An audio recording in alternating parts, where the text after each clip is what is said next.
This is Joe's Corner 76. I will be discussing the human condition in all its phases. In order to change it, we have to be involved. Is Canada in danger of becoming a failed state? Are you concerned about what I and others see as the general decline of Canada? I think Canada needs a radical change of policy direction to prevent us from becoming a failed state. The Organization for Economic Cooperation and Development, OEDC, predicts that Canada will be the poorest performing advanced economy in the world until 2060 if we continue on our present economic path. Under the Trudeau Liberals, Canada's per capita average income increased by 3% from 54,154 in 2016 to 55,863 in 2022. In the United States, it rose 12% from 65,792 to 73,556. This puts the average American family in a distinctively higher income. In roughly the same period, cash that was made in Canada, invested outside Canada, exceeded money that outsiders invested in Canada by about $28.5 billion. This shows investors don't think Canada is a great place to invest. We are missing out on the chances of more job creation. From the onset of COVID in February 2022, the number of private sector jobs rose by 3.3%. Well, public sector jobs rose by 11.8%. Public sector's employees are paid up to 31% more on average than those in the private sector. Public sector employees number 4.1 million, or 10% of our population. 10% of the population in the U.S. would mean that they need 33.5 million public employees. They only have 23 million. Our Canadian public service is not any more greatly superior in service compared to the U.S. Based on the level of service Canadians get, our public service is incompetent, not productive. They don't meet goals they themselves set, yet they receive bonuses. We could do with at least nearly 1 million less of these employees. It's the private sector and the public that fund the government. The government doesn't make money, it takes money. We need to take less and do more. Canadians are chronically overtaxed. 48% of the average family's income is paid in tax for an estimated $48,000 per family, making it the largest household expense. The latest budget will make it worse. We are overtaxed and underpaid. The average American makes more than the average Canadian. The average house price in Canada is approximately 41% more expensive than the U.S. This government has gone immigration crazy. They all need accommodation. There is no way the required number of houses will be built to house these immigrants. In the past, immigration was limited to the number of people who could be integrated into Canada and housed and employed. Immigration has to change now. We need an open discussion and perhaps even a referendum to decide what Canadians want. As of 2021, the Fraser Institute numbers that money invested per employee trails the corresponding U.S. by 58%. This gap has been steadily growing, not with just the U.S., but those who Canada has to compete with, and we are failing. Look at cramped little countries like Belgium, the Netherlands, and Ireland. With almost no natural resources, they've surpassed us in per capita income. If we continue on this path, we will be the lowest developed country. We have the resources, the workforce, and the world wants what we produce. Our uncompetitiveness cuts across almost every field. We need to stop having politicians who refuse to sell our resources to the world, who overtax and overregulate to the point where investors go elsewhere to start a business. Canada needs to say, we are open for business. Come on, join us to the path for prosperity.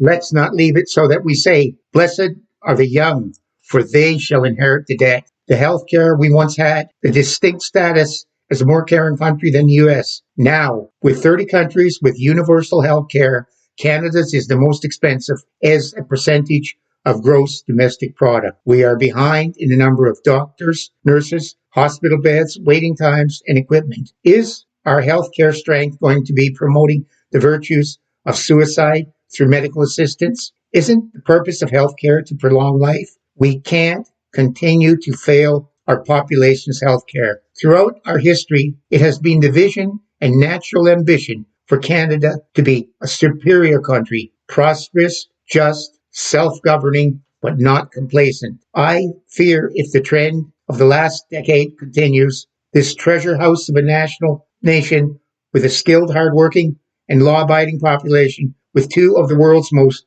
distinguished cultures as its official languages, is in danger of becoming a failed state. Canada has been an international success story in bringing many cultures to create a unique Canadian culture. We have always remembered our heritage and celebrated it, but we have always been a part of the Canadian mosaic and proud Canadian citizens. We may need to make sure that all immigrants know that we expect them to obey our laws and adhere to the principle of freedom for all. Don't let anyone tell you there is no distinct Canadian culture. We do not want to become a nation of tribes. Canada only emits 1.6% of global carbon emissions. We have to stop this obsession with climate change, start getting the whole picture on climate change, and bringing all parties to the table for a real solution. We have fossil resources that we should be selling to the world.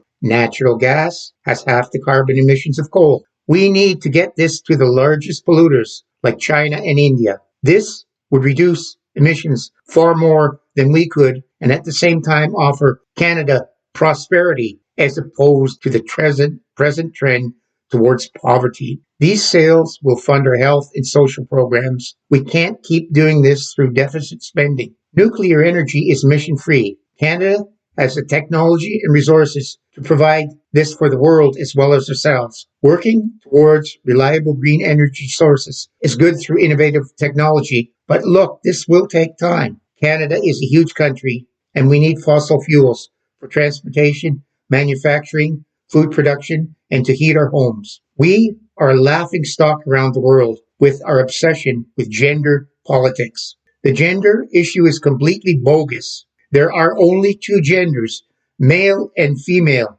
and this is true throughout the whole mammalian world. Every adult person has the complete freedom to work out their sexuality without coercion or invasion of privacy. The fringe minority activating for mandatory language as to what we must call these people, it's ludicrous and nonsense. We can address individuals as they want to be called because they ask us to, not because it was legislated. There should be a stop to teaching young children about gender identification. They are confused enough. They could feel pressured by peer pressure to affirm something they aren't. Let's stop any gender-altering surgery or puberty blockers for people under 18. These changes are irreversible. Educators should not hide anything from parents on these issues.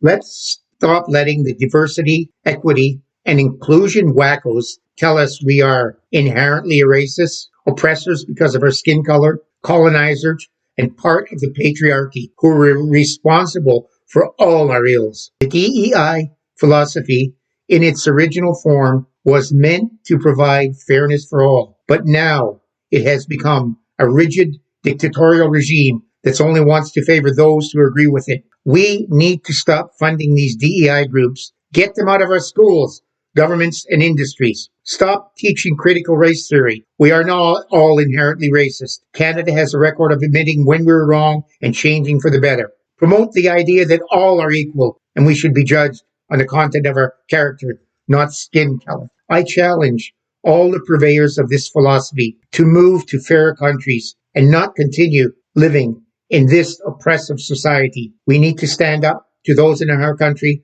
who are trying to, as they claim, protesting when in reality they want their ways to prevail. We need to say no to hatred against any group, punishment for those who persist with hatred, and violence against any Canadian resident. Those who use these methods and who are not citizens should be deported. Our government must stop and ban any groups who support terrorist philosophies. Canada had much more influence in the world in view of its population size. We were recognized as peacekeepers and a country that could help broker international disputes. Now, our allies don't trust us. The world laughs at our photo op PM and his self-righteous lecturing to the world. As Rodney Dangerfield always said, we don't get no respect. Canada has to change before we are totally regarded as irrelevant. Our military is sadly underfunded, underequipped, and understaffed. We have not met our NATO spending commitments. We are not prepared to offer a strong presence in the Arctic, where the Chinese and Russians